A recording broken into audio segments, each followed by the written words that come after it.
দর্শক, ভোটের ফল অনুষ্ঠানে আপনাদের স্বাগত জানাচ্ছি। আমি শফিক শাহিন। আশা করছি যে যেখানে আছেন ভালো আছেন, নিরাপদে আছেন। জাতীয় জীবনে যে কাঙ্ক্ষিত একটি অধ্যায় রচিত হওয়ার কথা ছিল, সেই কাঙ্ক্ষিত অধ্যায় রচিত হয়েছে। জনগণ তার ভোটাধিকার প্রয়োগ করার সুযোগ পেয়েছে। ইতিহাসের সবচেয়ে নির্ঝঞ্ঝাট, ঝামেলামুক্ত, শঙ্কাহীন ভোট অনুষ্ঠিত হয়েছে। ভোট কেমন হলো এবং রেজাল্ট কোন দিকে যাচ্ছে, কোন জোটের দিকে যাচ্ছে, এই বিষয় নিয়ে আলোচনা করার জন্য এনটিভি স্টুডিওতে আমন্ত্রণ জানিয়েছি ইলিয়াস খান, উপদেষ্টা সম্পাদক, ডেইলি টাইমস অফ বাংলাদেশ এবং সাবেক সাধারণ সম্পাদক, জাতীয় প্রেস ক্লাব। আপনাকে আমন্ত্রণ। আমাদের সাথে উপস্থিত আছেন শহীদুল ইসলাম, সভাপতি, ঢাকা সাংবাদিক ইউনিয়ন। আপনাকেও স্বাগত জানাচ্ছি।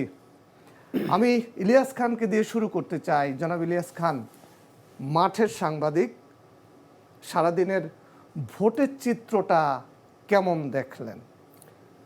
আপনাকে ধন্যবাদ এবং আমার সহ আলোচক শহীদ ভাই আছেন এবং অনুষ্ঠান যারা দেখছেন। এক কথায় এটি অসাধারণ। বাংলাদেশে যে 13টি আজকে নিয়ে 13টি নির্বাচন হলো, এর মধ্যে আমরা তো আগে নির্বাচন দেখিনি, বাট যখন থেকে আমরা ভোটার হয়েছি আমরা এরকম নির্বাচন আর কোনো দিন দেখিনি।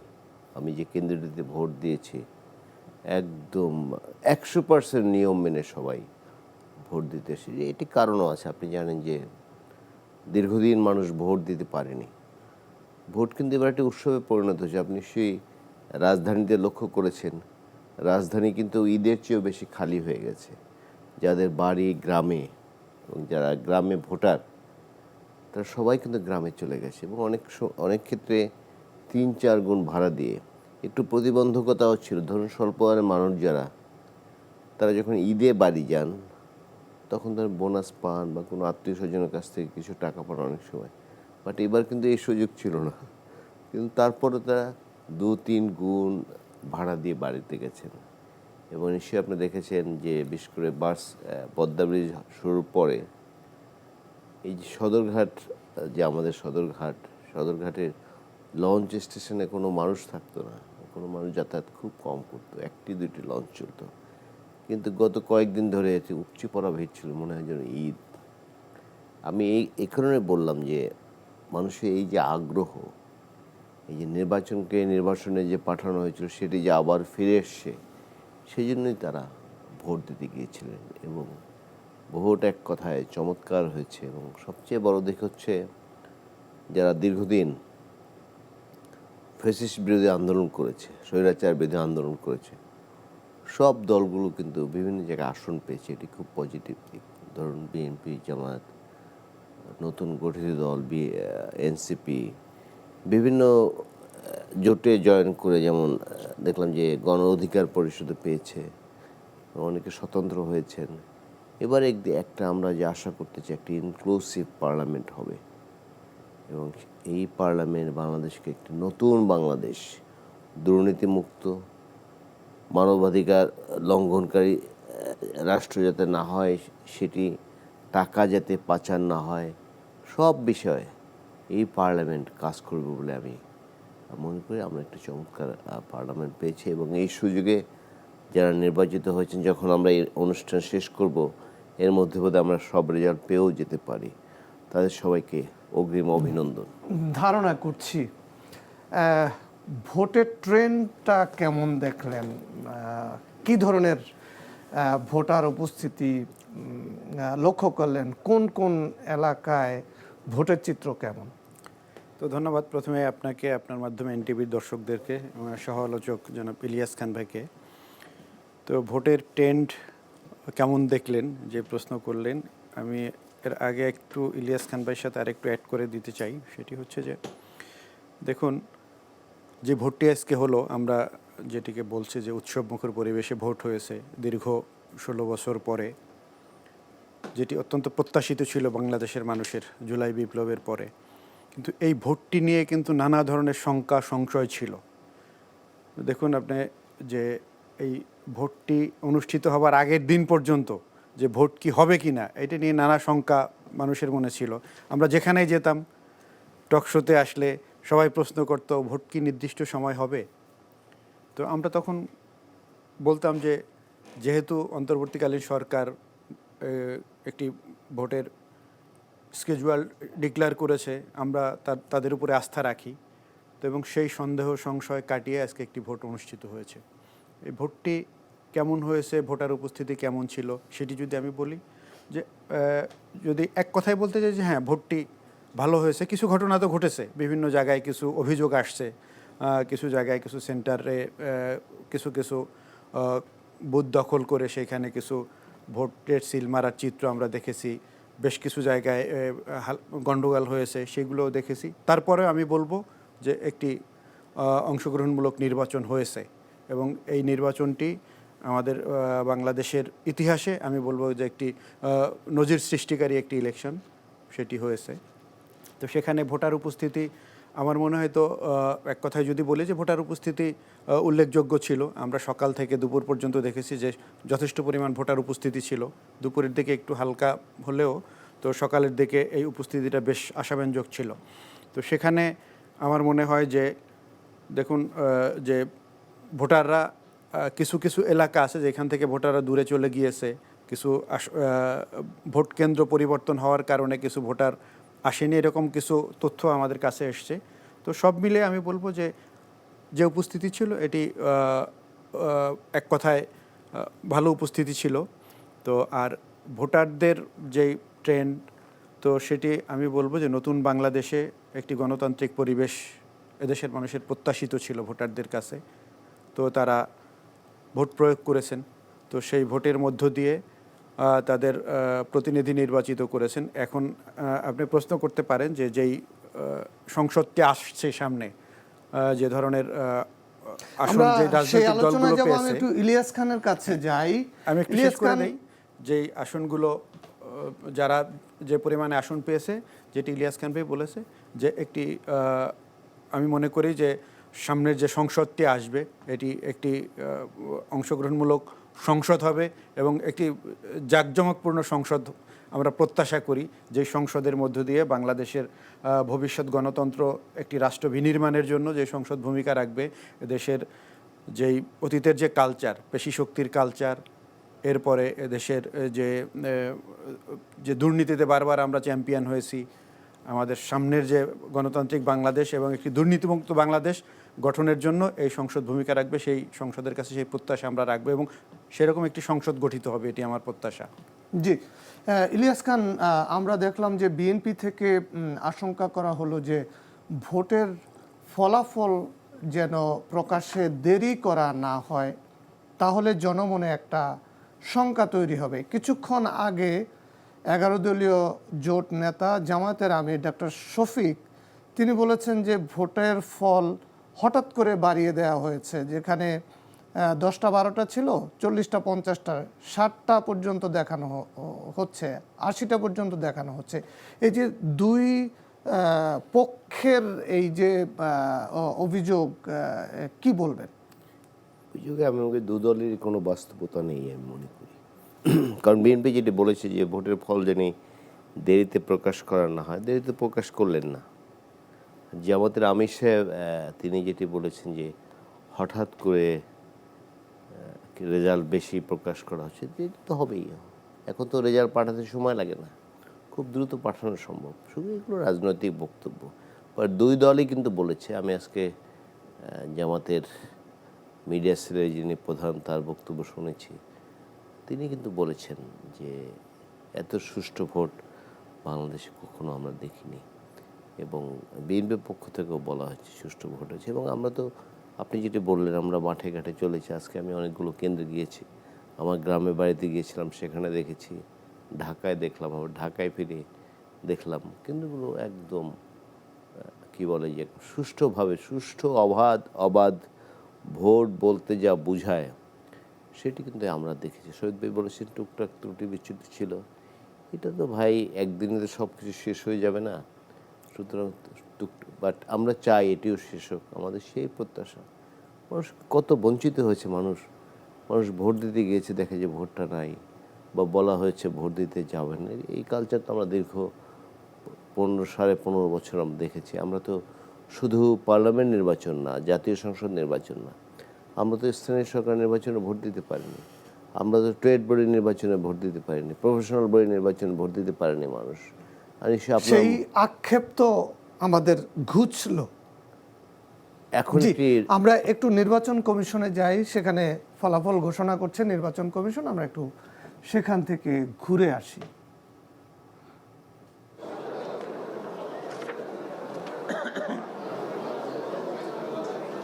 নীলফামারী 2, মোট কেন্দ্র 135, ফলাফল প্রাপ্ত কেন্দ্র 74। জনাব আল ফারুক আব্দুল লতিফ, বাংলাদেশ জামাত ইসলামী প্রতীক দাড়িপাল্লা, প্রাপ্ত ভোট 82,432। জনাব মোহাম্মদ মিনহাজুল ইসলাম মিনহাজ, স্বতন্ত্র প্রার্থী, ফুটবল প্রতীকে 171 ভোট। জনাব মোহাম্মদ সরোয়ারুল আলম, খেলাফত মজলিস দেওয়ালগড়ি, 149 ভোট। জনাব Mohammad Sirajul Islam, Bangladesh nationalist front, television প্রতীকে 100 ভোট। শাহরিয়ার ইসলাম, বাংলাদেশ জাতীয়তাবাদী দল, ধানের শীষ, 69,122 ভোট। জনাব হাসিবুল ইসলাম, ইসলামী আন্দোলন বাংলাদেশ, হাতপাখা, 1435 ভোট।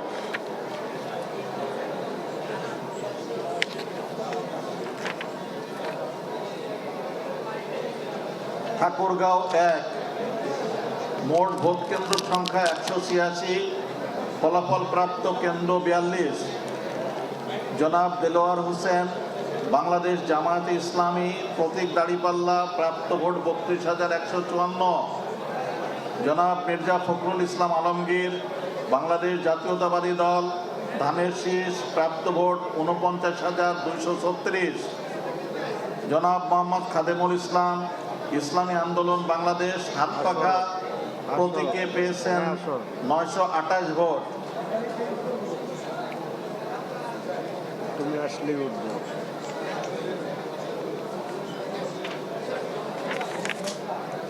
নীলফামারী 1, মোট কেন্দ্র সংখ্যা 155, ফলাফল প্রাপ্ত কেন্দ্র সংখ্যা 17।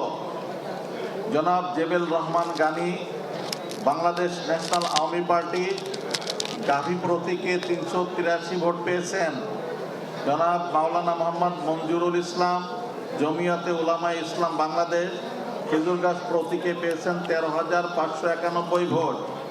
জনাব মোহাম্মদ আব্দুল সত্তার, বাংলাদেশ জামাত ইসলামী, দাড়িপাল্লা প্রতীকে পেয়েছেন 14,367 ভোট। জনাব মোহাম্মদ আব্দুল জলিল, ইসলামী আন্দোলন বাংলাদেশ, হাতপাখা প্রতীকে পেয়েছেন 269 ভোট।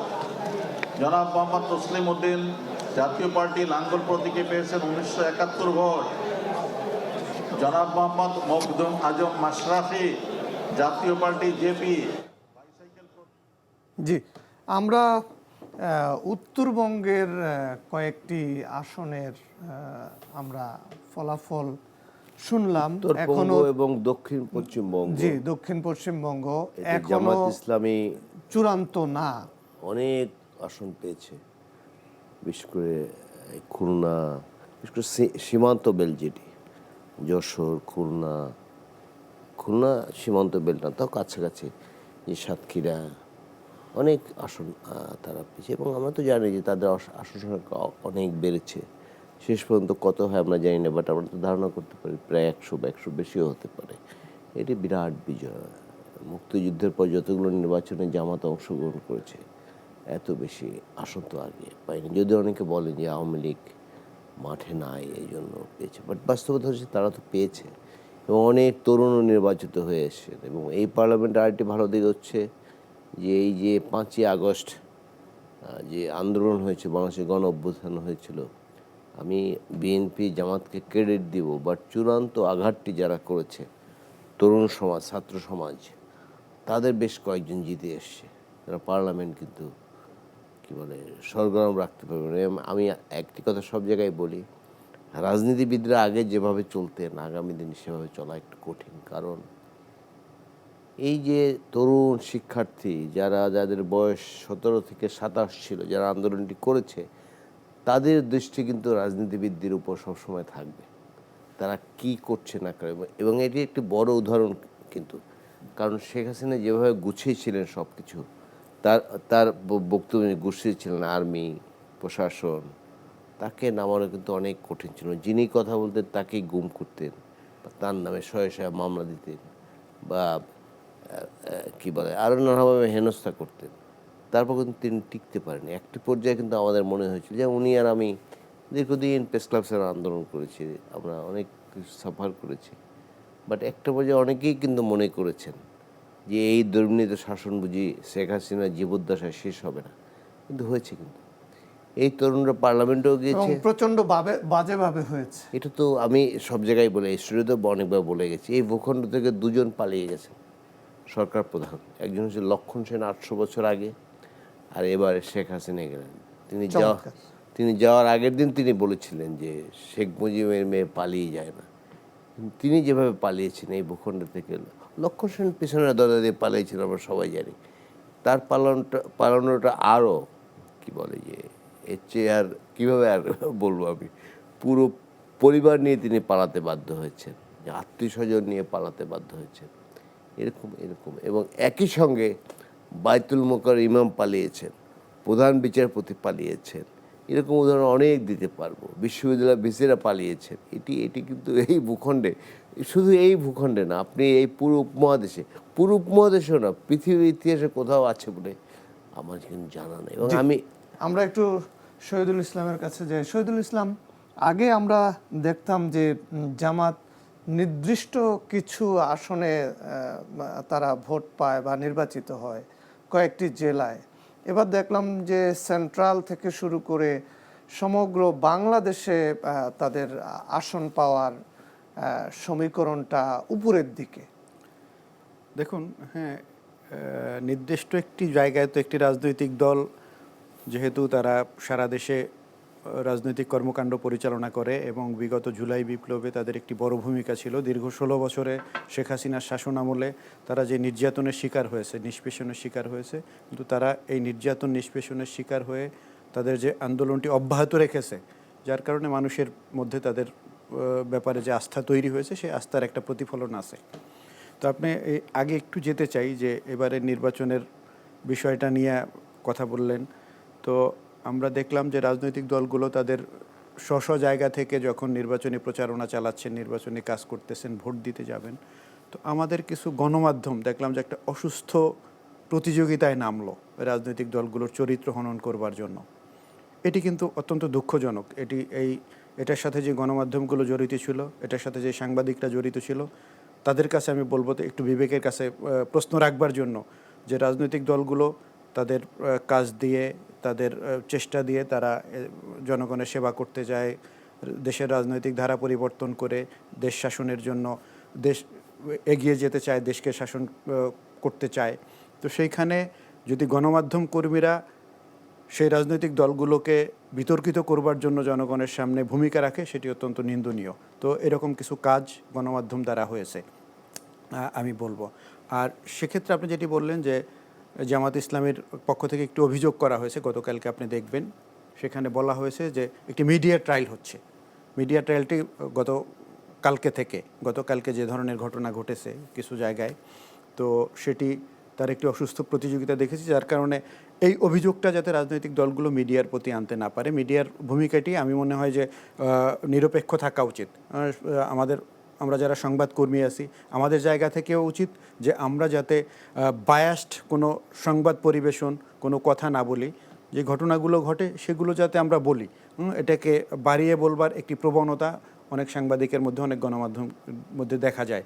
যে আমরা দেখেছি বিগত 16 বছরে বাংলাদেশের মিডিয়াগুলো, বাংলাদেশের সাংবাদিকরা এক ধরনের তেলবাজ সাংবাদিকে পরিণত হয়েছিল, মিডিয়াগুলো তাদের প্রচার মাধ্যমে পরিণত করা হয়েছিল। তো আমরা সেই অসুস্থ প্রতিযোগিতা মিডিয়াগুলোর কাছে চাই না। মিডিয়াগুলো কাজ করবে, এদেশের পাওয়ারকে প্রশ্ন করবে, জনগণের পক্ষে থেকে কাজ করবে, যারা ক্ষমতায় থাকবে তাদের ভুল ত্রুটিগুলো ধরিয়ে দেবে, এদেশের মানুষের কাছে, এদেশের মানুষের যে প্রত্যাশা, সেই প্রত্যাশা পূরণের জন্য তারা কাজ করবে। কিন্তু তারা যদি, মিডিয়া কর্মীরা যদি রাজনৈতিক দলের ভূমিকায় নামে, তাহলে সেটি আমার মনে হয় যে গণমাধ্যমের জন্য একটি অশনি সংকেত, এবং এটি বাংলাদেশের জন্য আবার যেভাবে হাসিনাকে ফ্যাসিবাদে রূপান্তরিত করেছিল এদেশের গণমাধ্যম, আমি মনে করি যে এই ধারা থেকে বের হয়ে যদি সাংবাদিকরা না আসে, তাহলে আবারও এরকম একটি অবস্থা আমরা সামনে আজকে দেখতে পাবো। নির্বাচনের দিন কি রোল প্লে করলো আজকে? তো আপনি দেখুন, এই যে কথাটি আমি একটু আগেই ইলেকশন কমিশন থেকে বলা হলো, দেখুন যে আমাদের রেজাল্ট ডিক্লেয়ার করবার আগেই কিছু কিছু গণমাধ্যম অনেক আসন বাড়িয়ে দেখায়, অনেক আসন কমিয়ে দেখায়। এটিও তো আমার মনে হয় যে গণমাধ্যমের এক ধরনের ম্যানিপুলেট করবার একটা সুযোগ করে দেয়, অথবা তারা নিজেরা ম্যানিপুলেট করবার চেষ্টা করা। তো এখন অসমর্থিত সূত্রের ফলাফল তো আমরা দীর্ঘ যুগ থেকে গণমাধ্যম সম্প্রচার করে আসছে। দেখুন, এটি অসমর্থিত সূত্রের বরাতে যেই তথ্যগুলো প্রচার করা হয়, সেটিকে কিভাবে প্রচার করা হয় সেটি আপনিও জানেন, একজন গণমাধ্যম কর্মী হিসেবে আমরাও জানি। তো সেটি কিভাবে করেন, কেন করেন, কতটুক করেন, তার উপরে নির্ভর করে যে আমি কতটুক করব, কিভাবে করব। দেখা গেল যে আমরা একটা যেই রেজাল্টটা আমরা পেলাম, আমার কাছে মনে হচ্ছে এরকম যে দেখা গেল যারা বেশি পেয়েছে এটার একটা প্যারালালি একটা রিপোর্ট দেওয়া যায়, একটাকে বাদ দিয়ে আর একটাকে সামনে নিয়ে আসার যে প্রবণতা, এটি আমার মনে হয় যে একটা অসুস্থ চিন্তা থেকে এই বিষয়গুলো আসে, সেটি করা উচিত নয়। তো অসমর্থিত সূত্রের বরাত দিয়ে সেটি সেইভাবে বলা যায়, কিন্তু আমরা যদি বলে দেই যে এটা এই হয়েছে ওই সূত্রটা উল্লেখ না করে, তাহলে আমরা সাধারণ মানুষ বিভ্রান্ত হয়। জি, ধন্যবাদ আপনাকে। আমরা রেজাল্টের যে ধারাটা দেখছি, কি মনে হচ্ছে আপনার কাছে কোন জোট এগিয়ে থাকবে? কোন জোট সেটা তো স্পষ্ট হয়ে গেছে, কোন বিএনপি জোট। আমি জানি না অ্যাবসলিউট মেজরিটি পাবে কিনা, বাট তারা 200-র কাছাকাছি আসন পাবে। এবং একটু আগে আমার কথা শুরুতে বলেছি জামাতে 100 বা তার কিছু বেশি আসন পেবে। এটা স্পষ্ট হয়ে গেছে যে বিএনপির নেতৃত্বাধীন জোট তারাই ক্ষমতায় আসতেছে এবং জামাত ইসলামের বিরোধী দলে বসে, এটি ক্লিয়ার হয়ে গেছে সোফারাই নো, যতটুকু আমি দেখে আসছি। দেশটাকে সবাই মিলে ভালো করে চালাতে হবে, সেটি হলো আমাদের এখন আমাদের লক্ষ্য, আমাদের প্রত্যাশা। বাংলাদেশের মানুষ কিন্তু খুব বেশি প্রত্যাশা নেই, মানুষ সুশাসন চায়, যে সুশাসন দীর্ঘদিন এই ভূখণ্ডে অনুপস্থিত ছিল। জি, ইলিয়াস খান আমাদের সাথে যুক্ত হচ্ছেন, এনটিভির স্পেশাল করেসপন্ডেন্ট হাসান জাভেদ, তিনি আছেন নির্বাচন কমিশনে। আমরা সরাসরি হাসান জাভেদের সাথে যুক্ত হচ্ছি। হাসান জাভেদ, আপনি শুনতে পাচ্ছেন নিশ্চয়ই আমাকে। আপনার কাছে নির্বাচনের কি ফল আছে এই মুহূর্তে যদি আমাদেরকে জানান।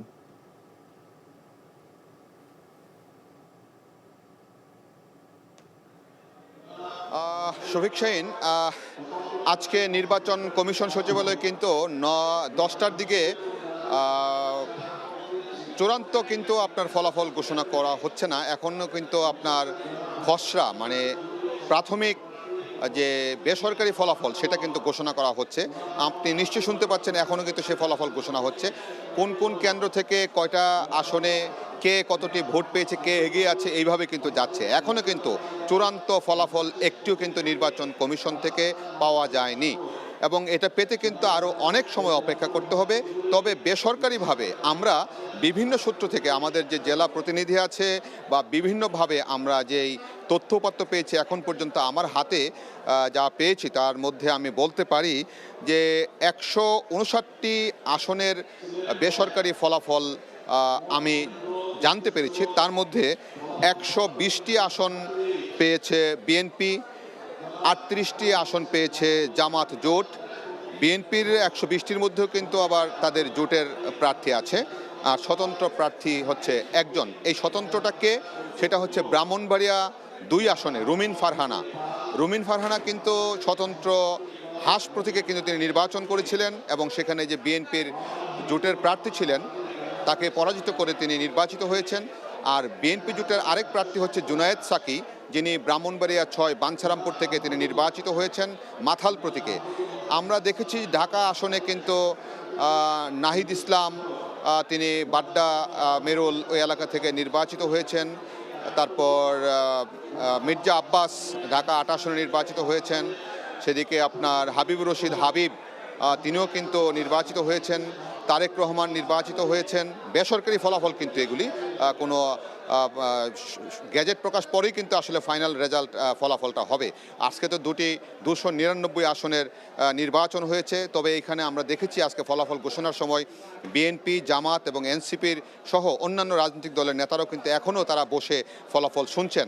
এবং এনসিপির যে নির্বাচন পরিচালনা কমিটির মুখ্য সংগঠক বা মুখ্য সংগঠক যিনি আপনার সাবেক আপনার উপদেষ্টা আসিফ মাহমুদ সজীব ভুইয়া, তিনি কিন্তু এখানে উপস্থিত আছেন এবং তিনি অনেক সাংবাদিকের সাথে কথা বলেছেন এবং তিনি কিছু অভিযোগ করেছেন যে নির্বাচনে কিন্তু তার ভাষায় তার অভিযোগ যে বিএনপি নির্বাচনে কোনো রিগিং করতে পারেনি, অর্থাৎ নির্বাচনে কোনো প্রতিবন্ধকতা সৃষ্টি করতে পারেনি। নির্বাচন সঠিকভাবে হয়েছে, ভোটও সঠিকভাবে হয়েছে, কিন্তু এখন নির্বাচনী ফলাফলে বিএনপি প্রেশার ক্রিয়েট করে প্রশাসনকে ব্যবহার করে 7-8টি আসনে যেভাবেই হোক বিএনপিকে জয়লাভ করতে হবে সেই কথাগুলি তিনি বলছেন। তার মধ্যে সার্জিস আলমের কথা বলেছেন যে পঞ্চগড়ে এক আসনে যেখানে ব্যারিস্টার নৌশাদ জামির তিনি পাশ করেছেন, তার বাবা ছিলেন সাবেক স্পিকার ব্যারিস্টার জমিরুদ্দিন সরকার, সেই আসনে কিন্তু সার্জিস আলম বেসরকারিভাবে পরাজিত হয়েছেন, কিন্তু এটা তারা মেনে নিতে পারছেন না এবং তারা বলছেন এখনও অনেক আসনে বিএনপির প্রার্থীকে নির্বাচিত করতে বিএনপির পক্ষে ছাত্রদল, যুবদলের নেতাকর্মীরা সেখানে অবস্থান নিয়েছেন এবং ভোট গণনা অনেক জায়গায় আটকিয়ে রেখে নির্বাচন ভিন্ন খাতে প্রবাহিত করার চেষ্টা করছে, এটা তার অভিযোগ। কিন্তু ফলাফল সংগ্রহ করুন, আমরা আপনার কাছ থেকে পরবর্তীতে আপডেট ফলাফল পাবো, আপনি সংগ্রহ করতে থাকুন। শহীদুল ইসলাম এবং ইলিয়াস খান, আমরা আপনাদের আলোচনায় ফিরব। জনাব শহীদুল ইসলাম, একদিনে 2 ভোট, এটা বাংলাদেশের মানুষ প্রত্যক্ষ করলো এবং ভোটও প্রয়োগ করলো। এই 2 ভোটের একটি হলো গণভোট, হা এবং নায়ের অপশন ছিল এবং গণভোটে হা ভোটের পক্ষে দেওয়ারও যেমন প্রচারণা ছিল, আবার না ভোটের পক্ষেও প্রচারণা ছিল। এইটা তো হওয়ার কথা ছিল না, এটা কেন হলো? দেখুন, গণভোটে হা ভোট এবং না ভোটের 2 দিক থেকেই প্রচারণা ছিল। তো তার আগে আমি যে বিষয়টি বলবো যে একই দিনে জাতীয় নির্বাচন এবং গণভোট, এটি পরিস্থিতির কারণে এটি করতে বাধ্য হলেন নির্বাচন কমিশন, কিন্তু এটি আসলে আমি বলবো যে একটি অবৈজ্ঞানিক কাজ বলবো এটি হয়েছে। একটি কৌশলের দিক থেকে এটি ঠিক হয়নি। কারণ হলো, আপনি দেখবেন যে জাতীয় নির্বাচন নিয়ে রাজনৈতিক দলগুলো তাদের নির্বাচন নিয়ে ব্যস্ত ছিল, গণভোটটি গৌণ হয়ে গিয়েছিল। কিন্তু গণভোটটি অত্যন্ত গুরুত্বপূর্ণ একটি বিষয় ছিল বাংলাদেশের জন্য। তো সেখানে বাংলাদেশের জন্য যেই ভোটটি একটি গুরুত্বপূর্ণ বিষয় ছিল, এটি আমার মনে হয় যে এই নির্বাচনের আগেই করা উচিত ছিল। সেটি যেহেতু করতে পারেনি, নির্বাচনের একই দিনে করা হয়েছে, সেখানে যারা গণভোটের বিপক্ষে ছিলেন আমি বলবো তারা জুলাই বিপ্লবীদের সাথে এক ধরনের বিশ্বাসঘাতকতা করেছেন, আমি এটি বলবো। কারণ হচ্ছে যে গণভোটে যদি না ভোট বিজয়ী হতো তাহলে এই পুরা প্রক্রিয়াটাকে এটা অবৈধ হয়ে যেত, যে বর্তমান যে অন্তর্বর্তীকালীন সরকার যারা এই জাতীয় ভোটটি আয়োজন করলেন সেই ভোটটি অবৈধ হতো এবং এই সরকার অবৈধ হতো, জাতীয় ভোট অবৈধ হতো এবং যারা জুলাই বিপ্লব করেছেন এই জুলাই বিপ্লবীদেরকে আইনের কাঠগড়ায় দাঁড় করানো সহজ হতো। সুতরাং সেই জায়গা থেকে গণভোটটি অত্যন্ত গুরুত্বপূর্ণ ছিল। তো সেই জায়গায় আমার মনে হয় যে আমি বলবো যে এইখানে আজকেও আমরা দেখেছি গণভোটের বিপক্ষে অবস্থান নিতে বড় দলের অনেকে তারা বলেছেন যে আমরা না ভোট দিয়েছি এবং ধানের শীষে ভোট দিয়েছি, এরকম অনেকে বলেছেন। তো আমি বললাম যে যেহেতু চেয়ারম্যানের পক্ষ থেকে গণভোটের পক্ষে হা ভোট দেওয়ার অনুরোধ ছিল, আপনারা কেন না ভোট দিলেন? বলছে এটা আমাদের পার্সোনাল বিষয়। তো আমি তাদের জিজ্ঞেস করলাম যে দলের সর্বোচ্চ নেতৃত্বের জায়গা থেকে যখন একটা নির্দেশনা আসলো তখন তো দলীয় কর্মী হিসাবে আপনার উচিত ছিল সেটাকে ওন করা এবং সেই নির্দেশনা পালন করা, আপনি এটা কেন করলেন? তার কোনো জবাব দেওয়া হয়নি। সুতরাং আমি বলবো যে এইটি কিছু লোক এখানে কিছু ভুল বোঝাবার চেষ্টা করেছেন। হয়েছে কি, দেখুন যে এই বাংলাদেশ তো নতুন করে আমরা একটি নতুন বাংলাদেশ পেয়েছি জুলাই বিপ্লবীদের মধ্য দিয়ে। তাদেরকে রক্ষা করবার দায়িত্ব, তাদেরকে সেভ করবার দায়িত্ব, যে সংস্কারের প্রস্তাবগুলো আসছে সেগুলো তো এদেশের মানুষের প্রত্যাশিত ছিল। আমরা একটু আমাদের চট্টগ্রামে যাই। সেই প্রত্যাশা আমাদের বিশেষ প্রতিনিধি স্পেশাল করেসপন্ডেন্ট শামসুল হক হায়দরি আছেন চট্টগ্রামে বিভাগীয় কমিশনারের কার্যালয়ে, রিটার্নিং কর্মকর্তার কার্যালয়ে। হায়দরি, আপনি আমাকে নিশ্চয়ই শুনতে পাচ্ছেন। আপনার কাছে ভোটের ফল কি আছে, যদি আমাদেরকে সংক্ষেপে জানান আপনি।